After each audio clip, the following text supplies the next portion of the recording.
Hey internets, I am Justin Cristelli, otherwise known as the real Manos, and I wanted to talk to you and introduce myself a little bit. And I am doing so with the help of some questions from the folks over at Geekvolution. Just to let you know, I've been doing YouTube videos as the real Manos for a while, like 8 years. My first review is the Iron Man movie review, by the way. Since then, I do some books, actually. I write some comics. I write Red Knight for Dead West Comics, and I published my first novel this past fall, Davida. They are both available on Amazon.com and BarnesandNoble.com, I'm very proud to say. So, with that said, that out of the way, let's get some questions and get to know me a little bit more. Lindsay, what's the first question? The first question is from Lo. Okay, hi Lo. Who is your favorite Doctor? Classic, revival, overall? I will have to go with Doctor number 4, actually. I'm just a big fan of him. He was my first Doctor, frankly, because back in the 80s, they made a go of trying to syndicate Doctor Who, and of course he was the first Doctor. It was years later that I even realized there were other Doctors. So yeah, he was pretty much my first one, and he of course was like I think still to this day, the longest actor to be the Doctor. And I don't know, he's just so iconic and so cool, and he just has this wonderful kind of manic craziness to him. But, you know, it's a controlled crazy, and it's intelligent crazy, and it's a fun kind of crazy. So I just adore that guy. All right, what's the next question? The next question is from Cap. Hey, Cap. What is the most obscure movie that you love? I have been kicking this around, and I had a couple ideas. My first guess was to say Freaked, which is a very funny movie with Randy Quaid, Megan Ward, and I can't remember the other guy from Bill and Ted's Excellent Adventures. It's a funny movie. It's the first time I ever saw a movie make fun of 80s montages, but it's kind of dumb funny, and I only like it. So I started thinking more, and I just kept on thinking about it. I kept going back over and over again to the saddest music in the world, with Isabella Rossellini and Mark McKinney. And in case you haven't heard of that film, I do recommend it. It's really dark and hilarious, and it's a satire of, I suppose, America in a general way, and maybe its relationship with the rest of the world, and how we deal with sadness, and how we kind of like ignore it and try to put it in our pocket and forget about it, versus dealing with your sadness. I know that doesn't sound like a great premise for comedy, but it is. It takes place during the Great Depression, and what's interesting is the film is shot like an old 30s movie. It's in black and white. It looks like it's not a great cut, and it's not a wonderful print. And it takes place during the Depression, and Isabella Rossellini plays the, I suppose, the richest woman in the world. She's a beer magnate. She owns a radio station. They have a popular radio program, and she decides to put on this contest of people who make the saddest music in the world versus each other. People come from all over the world to compete. And Mark McKinney plays her ex-boyfriend, and he wants to win her back, and he wants to win this contest. And oh my God, this film, it just goes in so many dark places, and it's able to use its kind of dreamlike setting to just go into some ridiculous places. And Isabella Rossellini's character had her legs cut off, and which is why she doesn't speak to the Mark McKinney character anymore, and it's partly his fault. And halfway through the film, she gets these prosthetic glass legs filled with beer, and it's just a sight to see. And Isabella Rossellini's tastes in dark humor are just so bizarre, and whenever she does a film, I usually can guarantee I'm in for something interesting. And it's definitely a fun film to watch, especially if you have that kind of sense of humor. I adore it, and it may be on Netflix. I mean, it's one of those films that may or may not be on Netflix. I know it's been on DVD. I don't know if it's in print anymore, but if you have that kind of sense of humor, I definitely recommend checking it out. All right, what's the next question? The next question is from Eric. Mm-hmm. What is something nice you can say about the New 52, other than that it's over? Yeah, I started thinking about this too, and I kind of racked my brain, and the best thing I could come up with from my experiences with DC's New 52 was that it gave me a chance to rediscover Image Comics. I started reading Image Comics after I gave up DC, and wow, did I regret not getting into Image sooner. Over the years, they have really developed their brand, creating a really great house for original storytelling and art, and just, it's fantastic. Because of New 52, I've discovered Image's Glory, Saga, Pretty Deadly, Lazarus, Sex Criminals, Rocket Girl. It's just, the last few years has been just insanely good, and they're doing some more books on them. I'll be reviewing more Image stuff on my channel soon, and I'll probably be talking about Saga, I think. I haven't been talking about Saga lately. As well as Rocket Girl. Just been really digging that book. So yeah, that's the easiest. That's an easy thing I can say about the New 52. It gave me a chance to look at Image Comics again, and I feel like I don't read enough independent books. I think way too many comic fans, and I'm guilty of this too, go off and just only read the big two, and maybe a third title or something like that.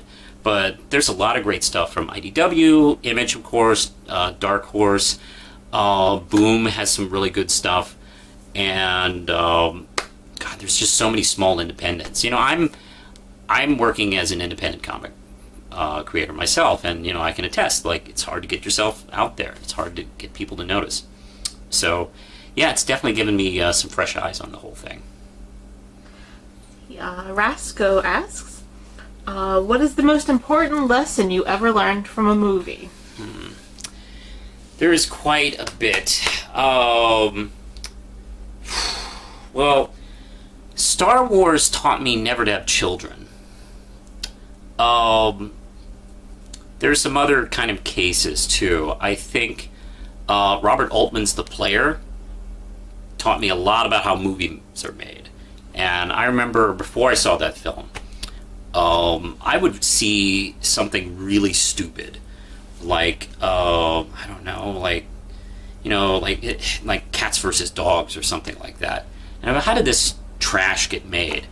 And I watched this movie, and it stars Tim Robbins as a really awful Hollywood producer, and he gets threats by someone threatening to kill him, and he figures out who was sending the threats and has an argument with him and ends up killing him and getting rid of the body, and he feels like, okay, that's done.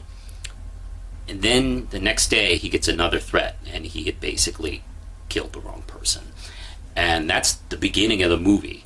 This is an excellent film, and one of the things that is a recurring joke in the movie is the pitch sessions, and he gets like pitched by directors and writers about these movies, and he kind of picks them apart or comes up with his own ideas, and he is not a creative person, nor are some of the other producers he works with, and they basically throw out like whatever they can that they think might make some money, and it's all about that. And they come up with, and what's funny is almost every one of these pitch sessions, they mention like either Julia Roberts or Bruce Willis, who are really big star. They're big stars now, but they were really big stars at the time. And literally, almost every movie they talk about, oh, okay, maybe we could make Bruce Willis. Okay, and probably Juliet Roberts. And it just really opened my eyes to how behind the scenes. Yeah, we talk about directors, like Abrams or Tarantino or Zack Snyder. Whether they make good or bad movies. There's a lot of stuff that goes on beyond that that causes a lot of this craziness that we either love or hate. And the bigger the project, the more money the project, the more cooks in the kitchen, and they're all wanting to, be a part of what they think is successful, and it's all business. And that movie taught me a lot. So after watching The Player, I would see films like Pulp Fiction and get huge mainstream success, and wonder, well, how did this get made? How did something so pure and artistic that really came from the filmmaker? How did that get so huge? And now I understand Cats versus Dogs. I know I know how that gets on the big screen and how it gets on thousands of screens across the country, and it's garbage. So I think that was very educational for me. All right, what's the next question? Next question is from Dan. Hey, Dan. Who is the most obscure Marvel or DC character that you would love to get a chance to write? I kicked around a lot of these, and there's the ones I really would love to write, I don't think are too obscure, because I was thinking about, from either Marvel or DC, like, Misty Knight or Rom, who Marvel doesn't own anymore, or Wesley Dodds Sandman and Diane Belmont, and a couple other characters, and I was like, these characters don't really strike me as too obscure.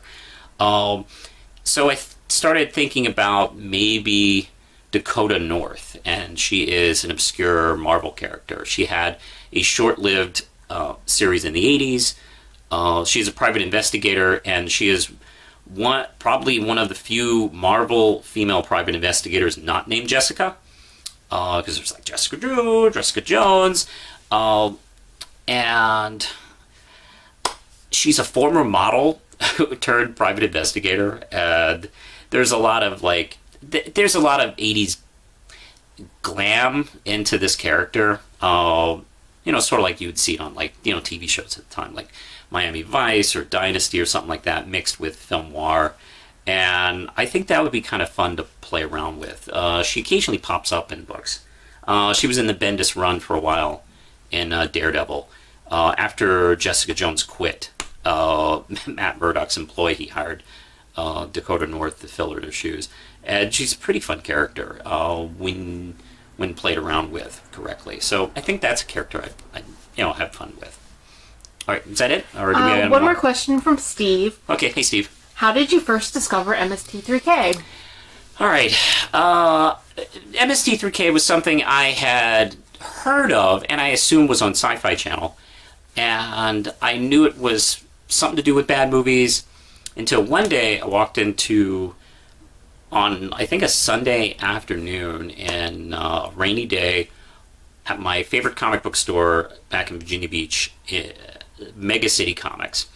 And behind the counter was a guy watching, I think, a tape. I don't think he was watching it on cable. He was watching a tape of the Gamera episode. And I was just going to hang out there for a minute, maybe pick up a book. And I think he's maybe 15, 20 minutes into the episode. And I watched it over his shoulder the entire episode. And I could not believe what I was seeing. I had seen things like Mystery Science Theater. There was something called Manic Movies that was syndicated when I was a kid that I'd watched. I had seen people dub over funny dialogue on obscure films from Japanese TV shows and stuff like that. And that was kind of my humor. I did like that kind of stuff. And this was pure and perfect. And I love the conversational style that Joel and the bots were having. That they didn't always just felt like rapid fire jokes. They felt like three friends who are very funny and very clever and have wonderful comic timing, picking apart a film in the right, smart, clever way, the way I like anyway. So I was hooked, and not long after that, I got Comedy Central on my local cable channel, and I've pretty much watched it every day since, I don't know, maybe 1992 or something like that. I've kind of been a little bit obsessed about it. All right, I think that's all. A little bit, yes. Just a little bit. I think that's all our questions right now. So I hope you've gotten to know me just a little bit better. I think that's it for now. So push the button, Lindsay.